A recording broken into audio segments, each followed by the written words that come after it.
Birikanyiregure. Birikanyi si wowe mbaza.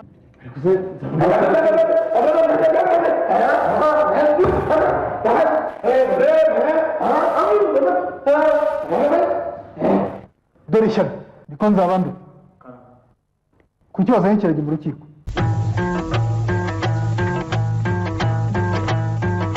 Maze rero mugira inama isumba izindi. Irahirwa abagore mugiye amagambo azibeshye. Umunsi wo kubana nugera uzagenda ujye mu rukiko uhindura ikiragi. Kitavuga kitumva na busa. Uzaba utsinze. Niko nabishye. Ikiragi se niba kirega? Kweza mu cyunzi ingingo 5 n'igice. Nibyo di. Iya ngingo izamucamo kabiri pe. Tugiye gutangira urubanza. Ariko mbere yo gutangira dusabye bari hano bose kutadusakuriza. Turasaba Nzabandora gusobanura ikirego cye. Uyu mugabo Mbirikanye namuragize intama 3.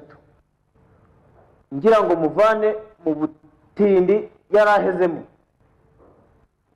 Zigeziwe zishima ubwatsi zirororoka. Yewe zari zigeze ku ntama 18.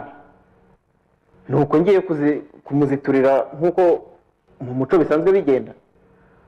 Aramfatoye n'umugore we na bene wabo bose baraza bandunda hasi baratihagura. Rwose ubu yampinduye ikimuga sinkibasha kwihingira. None rero banyakubahwa nagira ngo mumumpanire mu muca amafaranga y'inkoni yankubise. Ikibazo ujya kumuragiza izo ntama hari abantu babibonye?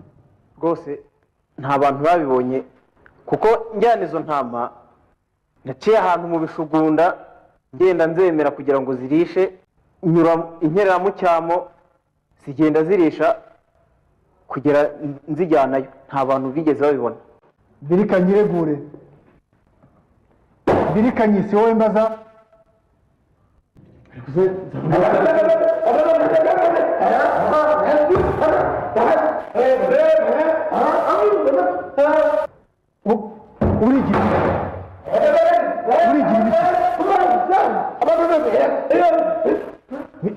Biriya ni bikira niko Nzabandu.